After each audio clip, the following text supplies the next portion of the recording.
ಆತ್ಮೀಯ H16 news ಅರ್ಥಾತ್ ಸೀತಾರಾಮ್ ನ್ಯೂಸದ ವೀಕ್ಷಕರೇ, ನಾನು ನಿಮ್ಮವ ಎಂ ಆಯುಧ ಮಲ್ಲಪ್ಪ ಜೊತೆಯವರು. ತಾವು ಈಗ ಸುದ್ದಿಗಳ ಲೋಕಕ್ಕೆ ಎಂಟ್ರಿ ಹೊಡಿತಾ ಇದ್ದೀರಿ. ಈ ಸುದ್ದಿಗಳನ್ನು ಪ್ರತಿಯೊಂದು ನೋಡೋ ಜೊತೆಗೆ ನಿಮ್ಮ ಅಭಿಪ್ರಾಯಗಳನ್ನು ಹಚ್ತಾ ಇರಿ. ಯಾಕಂದರೆ ಈ ಸುದ್ದಿಗಳು ನಿಮಗಾಗಿ, ನಿಮ್ಮ ಬದುಕಿಗಾಗಿ, ನಿಮ್ಮ ವೈಚಾರಿಕೆಗಾಗಿ, ನಿಮ್ಮ ತಿಳುವಳಿಕೆಗಾಗಿಯೂ ನಿಮಗೂ ಗೊತ್ತು. ಜೊತೆಗೆ ನಮಗೂ ನಿಮ್ಮೊಂದಿಗೆ ಇದೊಂದು ಮಾತಾಡುವಂಥ ಜೊತೆಗೆ ಸುದ್ದಿಗಳನ್ನು ಬಿಡುವಂಥ ಕೆಲಸ. ಈ ಕೆಲಸದಲ್ಲಿ ನಾವು ನಿಮ್ಮೊಂದಿಗಿದ್ದೀವಿ ಅಂತ ಹೇಳ್ತಾ ನೋಡ್ತಾ ಇರಿ ಸುದ್ದಿಗಳನ್ನು. ಕಪಿಲ ಪುರಾಣ ಮುಂತಾದ ದಾರ್ಶನಿಕರ ತತ್ವದರ್ಶನ ಭೂಮಿ ಭಾರತ. ಮನೋಯಜ್ಞವೈಕ ಮುಂತಾದ ಧರ್ಮ ಸ್ವರೂಪ ವೇದಿಗಳ ಧರ್ಮಭೂಮಿ. ಹಾಗೆ ಅಸಂಖ್ಯಾತ ರಾಷ್ಟ್ರಭಕ್ತರ ಕರ್ಮಭೂಮಿ. ಇಂಥ ಪಾವನ ಭೂಮಿಯ ಭವ್ಯ ಪರಂಪರೆಗೆ, ದಿವ್ಯ ಚರಿತ್ರೆಗೆ, ಸದಾಕಾಲಕ್ಕೂ ಸರ್ವವಿಧಕ್ಕೂ ಉನ್ನತ ಚಿಂತನ ಬಂಧನಕ್ಕೆ, ನಮ್ಮ ಅಂತರಂಗದ ವಿಕಾಸಕ್ಕೆ ಸದಾ ದಾರಿಯನ್ನು ತೋರಿಸುತ್ತಿರುವ ಗ್ರಂಥ ಯಾವುದಾದ್ರೂ ಇದ್ದರೆ ಜಗತ್ತಿನಲ್ಲಿ ಅದು ರಾಮಾಯಣ.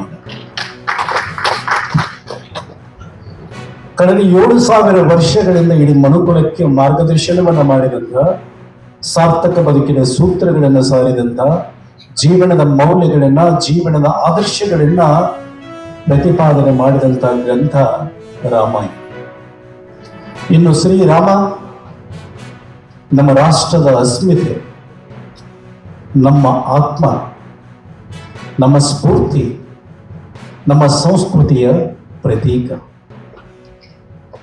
ಶ್ರೀರಾಮನ ಪರಮೋಚ್ಚ ಆದರ್ಶಗಳಿಂದ ನಾವೆಲ್ಲರೂ ನಮ್ಮ ಜೀವನವನ್ನು ರೂಪಿಸಿಕೊಂಡು ಬಂದಿದ್ದೇವೆ. ಇವರಿಗೆ ಅಂತರಗಳಿವೆ. ಇವತ್ತು ಈ ಒಂದು ಬೆಳಗಾವಿ ಜಿಲ್ಲೆ ಅಂತ ಈ ಒಂದು ಸರ್ಕ್ಯೂಟ್ ಹೌಸಲ್ಲಿ ಈ ಒಂದು ಸಭೆಯನ್ನು ಅಥವಾ ಪತ್ರಿಕಾ ಒಂದು ಸಭೆಯನ್ನು ಕರೆಯೋದ ಉದ್ದೇಶ ಏನಂತಂದರೆ, ನಮ್ಮ ಕಿತ್ತೂರು ಕಲ್ಯಾಣ ಕರ್ನಾಟಕ ಸೇನಾ ಪಕ್ಷ ಅನ್ನುವಂಥ ಈ ಪಕ್ಷವನ್ನು ಯಾಕೆ ನಾವು ಮಾಡೀವಿ ಅನ್ನೋದನ್ನು ಏನು ಹೇಳಬೇಕಾಗಿದೆ. ಯಾಕಂದ್ರೆ ಇಷ್ಟು ದಿವಸ ನಾವು ಏನು ಮಾಡ್ತೀವಿ ಅಂದರೆ, ಯಾವುದೇ ಒಂದು ಮಗುನ ಅಳದೇ ಇದ್ದರೆ ಆ ಮಗುನ ಕಡೆಗಣಿಸಿ ನಾವು ಕೆಲಸದಲ್ಲೇ ತೊಡಗ್ತೀವಿ. ಆ ಥರ ಆಗಿಬಿಟ್ಟದ ನಮ್ಮ ಉತ್ತರ ಕರ್ನಾಟಕ. ಯಾಕಂದ್ರೆ ಅವ್ರು ಏನೂ ಕೇಳೋಕೆ ತಯಾರಿಲ್ಲ. ನಮಗೇನು ಸೌಲಭ್ಯ ಬೇಕಾಗಿದೆಲ್ಲ ಅದನ್ನು ಕೇಳಲಿಕ್ಕೆ ತಯಾರಿಲ್ಲ ಅಂತ ಏನು ಮಾಡ್ಲಿಕ್ಕತ್ತಾರಂದ್ರೆ ಸುಮ್ಮನೆ ಒಗೆದು ಬಿಡೋದು, ತಮ್ಮ ಕೆಲಸನ ತಾವು ಜನಪ್ರತಿನಿಧಿಗಳು ಮಾಡ್ತಾ ಇದ್ದಾರೆ. ಆ ಥರ ಆಗಬಾರ್ದು. ಯಾಕಂದ್ರೆ ನಮ್ಮ ಒಂದು ಇತಿಹಾಸದ ಪುಟವನ್ನು ತಿರುಗಿ ನೋಡಿದಾಗ ನಮ್ಮ ಯಾವುದೇ ಒಂದು ನಮ್ಮ ಸೌಲಭ್ಯವನ್ನು ಅಥವಾ ನಮ್ಮ ಹಕ್ಕನ್ನು ನಾವು ಪಡಿಬೇಕಾದ್ರೆ ಹೋರಾಟದ ಮುಖಾಂತರನ ತೊಗೊಂಡಿದ್ದೀವಿ. ನಾವು ಬಸವಣ್ಣವ್ರ ಕಾಲದಿಂದಲೂ ಇದೇ ಆಗಿ ಬಂದದ.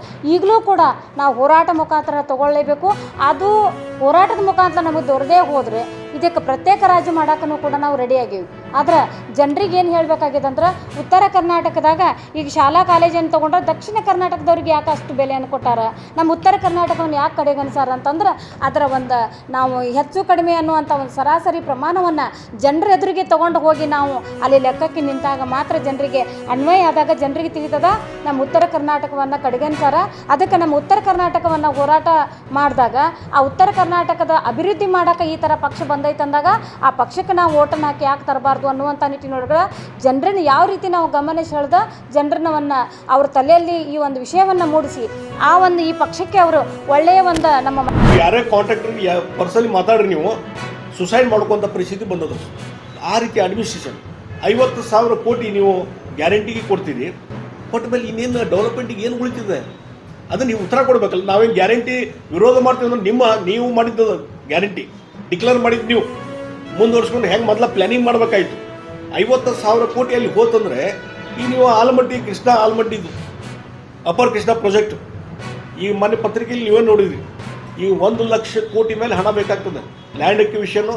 ಮತ್ತು ಮುಂದಿನ 3ನೇ ಹಂತದ್ದು ಕೆಲಸ ಮಾಡಬೇಕಂದ್ರೆ ಮೋರ್ ದೆನ್ 1,00,000 crores ಹಣ ಬೇಕು. ಈಗ 50,000 ಕೋಟಿ ಒಂದು ವರ್ಷ ಇಲ್ಲಿ ಖರ್ಚು ಮಾಡ್ತೀವಿ ಅಂತ ಶಿಫ್ಟ್ ಮಾಡಿರಲಿಲ್ಲ. ಅಂದರೆ ಪರ್ಮನೆಂಟ್ ಆದಂಥದ್ದು ನೀರಾವರಿ ಕಂಪ್ಲೀಟ್ ಆಗ್ತದೆ ಇಲ್ಲಿ ನಮ್ಮ ಉತ್ತರ ಕರ್ನಾಟಕ ಭಾಗದ್ದು. ಅದನ್ನು ಮಾಡಲಿಕ್ಕೆ ನಿಮ್ಗೆ ಟೈಮ್ ಇಲ್ಲ. ಹೀಗಾಗಿ ಈಗ ಇದು 20ನೇ ತಾರೀಕಿಗೆ 2 ವರ್ಷದ್ದು ವರ್ಷಾಚರಣೆ ಮಾಡಕ್ಕೆ ಹೊಂಟಾರೆ. 2 ವರ್ಷ ಸಾಧನೆ ಸಮಾವೇಶ. ಯಾವ ಇದ್ರ ಸಲುವಾಗಿ ನೀವು ಸಾಧನೆ ಮಾಡಿದಂತ ನೀವು ಸಾಧನೆ ಸಮಾವೇಶ ಮಾಡ್ಲಿಕ್ಕೆ ಹೊಂಟಿರಿ 2 ವರ್ಷದ್ದು. ಜನ ದುಃಖ ಪಡ್ತಾ ಇದ್ದಾರೆ. ಜನ ಅಡ್ಮಿನಿಸ್ಟ್ರೇಷನ್ ಕೊಲ್ಯಾಪ್ಸ್ ಆಗಿದ್ದರಿಂದ ಪರಿತಪಿಸಿದ್ದಾರೆ. ಬಡವರಂಕರು ತನ್ನ ಜೀವನವನ್ನು ಗಟ್ಟಿ ಹಿಡ್ಕೊಂಡು ನಿಂತಿದ್ದಾರೆ. ಜನಸಾಮಾನ್ಯರಿಗೆ ಮಿಡಲ್ ಕ್ಲಾಸ್ ಪೀಪಲ್ಲು ಈ ಬೆಲೆ ಏರಿಕೆ ಮತ್ತೊಂದರಿಂದ ಪರಿತಪಿಸೋಗಿದ್ದಾರೆ. ಯಾವ ಇದು ಸಾಧನೆ ಸಲುವಾಗಿ ನೀವು ಮಾಡ್ತಾ ಇದ್ದೀರ ಅನ್ನೋಂಗೆ ಅರ್ಥ ಆಗ್ತಾ ಇಲ್ಲ. ಅದಕ್ಕಾಗಿ ಗೌರ್ಮೆಂಟ್ ಕಂಪ್ಲೀಟ್ಲಿ ಫೇಲ್ ಆಗಿದೆ. ಆ ಹಿನ್ನೆಲೆಯಲ್ಲಿ ಇವೆಲ್ಲ ಲಾ ಆ್ಯಂಡ್ ಆರ್ಡರ್ ಪ್ರಾಬ್ಲಮ್. ಯಾಕಂದರೆ ಬೇಸಿಕ್ ಅಂದರೆ ಅಡ್ಮಿನಿಸ್ಟ್ರೇಷನ್ ಕೊಲ್ಯಾಪ್ಸ್ ಆಗಿದೆ. ಅದು ಬೆಳಗಾವಿಯಲ್ಲಿ ನಾವು ಕಂಡು ಬರ್ತಾ ಇದ್ದೀವಿ. ನೋಡಿ, ಒಟ್ಟು ನಮ್ಮ ಬೆಳಗಾವಿಯಲ್ಲಿನೂ ಸಹಿತ ಲಾ ಆ್ಯಂಡ್ ಆರ್ಡರ್ ಫೇಲ್ಯೂರ್ ಆಗಿದೆ ಕಂಪ್ಲೀಟ್. ಅದಕ್ಕೆ ಯಾರು ಜವಾಬ್ದಾರಿ ಏನು ತನ ನಾ ಹೇಳಕ್ಕೆ ಹೋಗಲ್ಲ. Entire home department complete collapse ಆಗಿದೆ. ಇಡೀ ರಾಜ್ಯದ ಅಡ್ಮಿನಿಸ್ಟ್ರೇಷನ್ ಕೊಲ್ಯಾಪ್ಸ್ ಆಗಿದೆ. ಇದು ಕೇವಲ ಇಲ್ಲಷ್ಟೇ ಅಲ್ಲ. ಈಗ ಬೆಂಗಳೂರಿನಲ್ಲಿ ಅಲ್ಲಿ ಅತ್ಯಾಚಾರ, ಇಲ್ಲಿ ಅತ್ಯಾಚಾರ, ಬಾಲಕಿ ಮೇಲೆ ಅತ್ಯಾಚಾರ, ಹೆಣ್ಮಕ್ಕಳ ಮೇಲೆ ರೇಪ್ ಆಗುವುದು ಮತ್ತು ಗುಂಡಾಗಿರಿ ನಡೀತಂಥದ್ದು, ಓಪನ್ ಆಗಿ ಮರ್ಡರ್ ಆಗುವಂಥದ್ದು. ಇದು ಮೊನ್ನೆ ಮಂಗಳೂರದ್ದು ನೀವು ನೋಡಿದ್ರಿ. ಅಂದರೆ ಯಾವುದೇ ರೀತಿಯಾದಂಥ ಭಯದ ಒಂದು ವಾತಾವರಣ ಬೇಕಲ್ಲ ಜನರಲ್ಲಿ. ಆ ಗುಂಡಾಗಳಿಗೆ ಭಯದ ವಾತಾವರಣ ಬೇಕಲ್ಲ, ಅದು ಇಲ್ಲೇ ಇಲ್ಲ.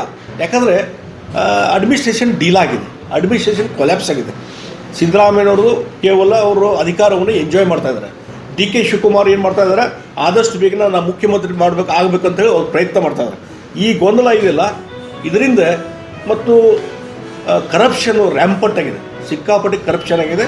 ಇವತ್ತು ಜನಸಾಮಾನ್ಯರು ಸರ್ಕಾರಿ ಕಚೇರಿಗೆ ಹೋಗುವಂಥ ಪರಿಸ್ಥಿತಿನೇ ಇಲ್ಲ. ಪ್ರತಿಯೊಂದು ಕೆಲಸಕ್ಕೂ ನೀವು ಪೇಮೆಂಟ್ ಮಾಡಬೇಕು. ಅಲ್ಲಿ ಬೆಂಗಳೂರಲ್ಲಿ ನಾನು ನಿನ್ನೆ ಬೆಂಗಳೂರಲ್ಲಿ income tax parliamentary panel meeting ಇತ್ತು.